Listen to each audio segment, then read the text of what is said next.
Hello बच्चों। यहाँ question में दिया है three spools A B C each having moment of inertia M R square by four are placed on the rough ground with a force F is applied as position shown in the A B C then. इसमें पूछा है frictional force किस पे आगे लगेगा किस पे पीछे लगेगा। तो बेटा इसका एक छोटा सा डेरिवेशन है, मैं आपको यहाँ करके दिखाता हूँ और उस डेरिवेशन से जो रिजल्ट आएगा अगर आप याद रख पाओगे ना, तो इस तरह के क्वेश्चन या और भी बहुत सारे क्वेश्चन जिसमें आपके पास कोई भी फोर्स सरफेस के पैरेलल यदि लग रहा है एक्सटर्नल और उसकी पोजीशन दी है, तो आप फ्रिक्शन का डायरेक्शन बहुत आसानी से उस रिलेशन से निकाल सकते हैं। चलिए, तो मान लेते हैं यहाँ पे पहला वाला कोई क्वेश्चन, मैं आर बाई थ्री नहीं ले रहा हूं, समझिएगा, मैं इसको स्मॉल आर ही लेके पूरा प्रॉब्लम सॉल्व करूंगा। तो एम जी मैंने नीचे लगा दिया, नॉर्मल रिएक्शन ऊपर है और मैंने फ्रिक्शन को आगे की तरफ में माना। अब अगर सॉल्व करने के बाद फ्रिक्शन प्लस आएगा तो वो आगे लगेगा और सॉल्व करने के बाद फ्रिक्शन निगेटिव आए तो वो पीछे लगेगा। क्लियर है? जहां पे स्मॉल आर जो है, स्मॉल आर इस वाले फोर्स का सेंटर से अपवर्ड डायरेक्शन में परपेंडिकुलर डिस्टेंस है। क्लियर? तो अब मैं अगर यहां से ट्रांसलेशनल मोशन की इक्वेशन लिखूं तो देखो बेटा, आपको यहां से मिलेगा F plus F S is equals to M into A. ये फर्स्ट इक्वेशन मिल गया। अब अगर मैं सेंटर के अबाउट टॉर्क निकालूं, सेंटर के अबाउट अगर मैं टॉर्क निकालूं तो हमको दिख रहा है इस एफ का टॉर्क क्लॉकवाइज होगा और इस फ्रिक्शन का टॉर्क एंटी क्लॉकवाइज होगा। अगर हमने एक्सेलरेशन आगे ले रखा है तो इसका एंगुलर एक्सेलरेशन अल्फा हम कुछ ऐसा लेंगे और अगर ये प्योर रोलिंग हो रहा है तो alpha is equal to A by R होगा।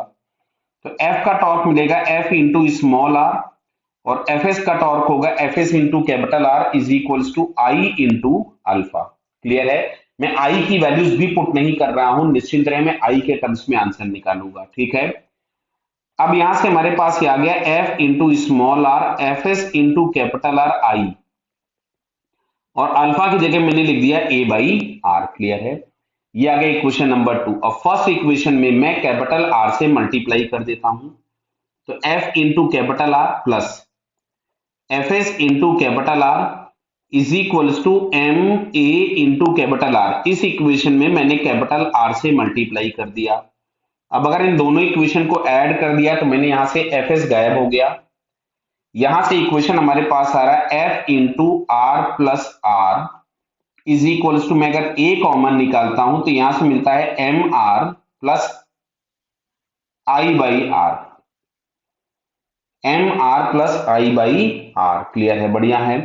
तो यहां से जो एक्सेलरेशन हमारे पास ये आया F into R plus R, नीचे में अगर इस आर को एलसीएम ले लूं तो ये हो जाएगा एम आर स्क्वायर प्लस आई और ये आर नीचे से चला जाएगा ऊपर। ये मिल गया हमको एक्सेलरेशन। हमसे फ्रिक्शन पूछा गया था, तो एक काम करते हैं, इस फर्स्ट इक्वेशन में ही हम इस एफ ए की वैल्यू पुट कर देते हैं। तो यहां से मिलता था F plus F S is equals to M into A और ए बराबर आ रहा था F R into R plus R upon I plus M R square.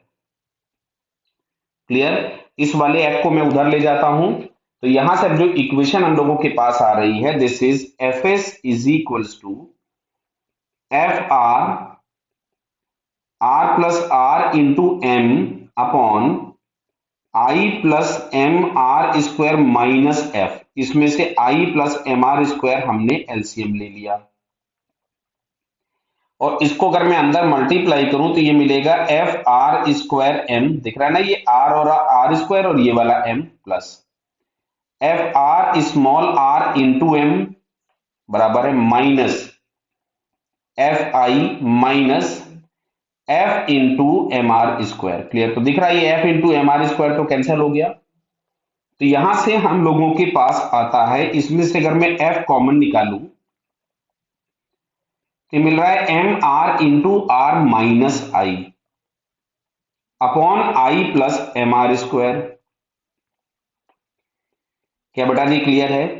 अब देखो, ये फ्रिक्शन प्लस होगा या ये फ्रिक्शन माइनस होगा या ये फ्रिक्शन जीरो होगा, ये डिपेंड करेगा इस फैक्टर पे। अगर ये फैक्टर प्लस है, यानी अगर मैं यहां से लिखता हूं M R into R minus I is positive, मतलब ये ग्रेटर देन आई हो गया, तो जो फ्रिक्शन का डायरेक्शन हमने लिया था वही लगेगा और फ्रिक्शन का डायरेक्शन हम लोगों ने किधर लिया था? फॉरवर्ड फॉरवर्ड बोले तो इन the direction of applied force हमने कंसीडर किया था, तो फ्रिक्शन एक्ट होगा। मैं यहाँ पे नीचे लिख रहा हूं, देखिए मैं पूरा लिख देता हूं, इसमें 3 डिफरेंट केसेस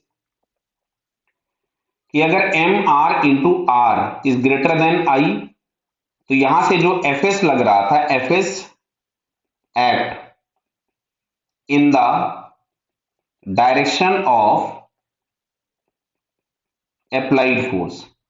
सेकेंड, अगर एम आर इंटू आर जो है वो लेस देन आई हो गया, तो F act in the opposite direction of applied force. और अगर कभी किसी क्वेश्चन में M R into R equal to I हो गया, तो साफ फ्रिक्शन की कोई जरूरत नहीं है, फ्रिक्शन जीरो हो जाएगा। समझ में आ रही बात? अब आते हैं जरा हम लोग ऊपर वाले पॉइंट्स पे। क्लियर?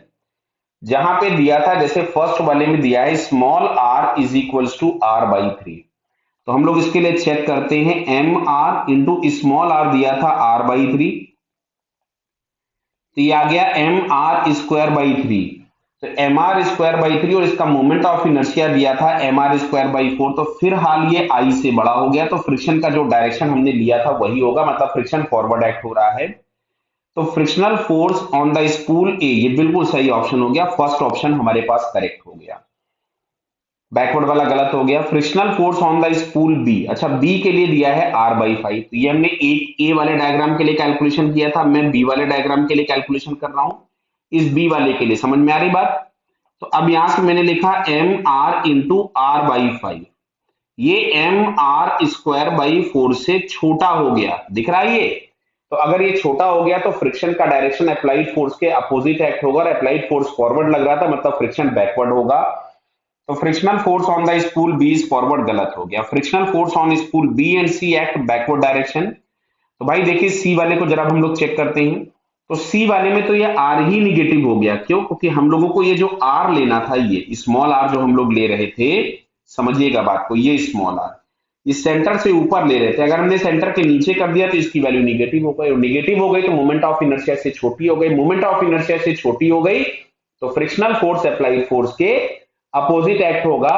तो अगर अप्लाइड फोर्स यहां फॉरवर्ड लग रहा था तो फ्रिक्शनल फोर्स बैकवर्ड होगा, और यहां पे M R into R I से छोटा आ गया था तो भी फ्रिक्शनल फोर्स बैकवर्ड होगा, मतलब ये चौथा वाला ऑप्शन भी करेक्ट हो गया। तो फिलहाल यहाँ पे फर्स्ट और फोर्थ ये दो ऑप्शंस करेक्ट है। क्लियर?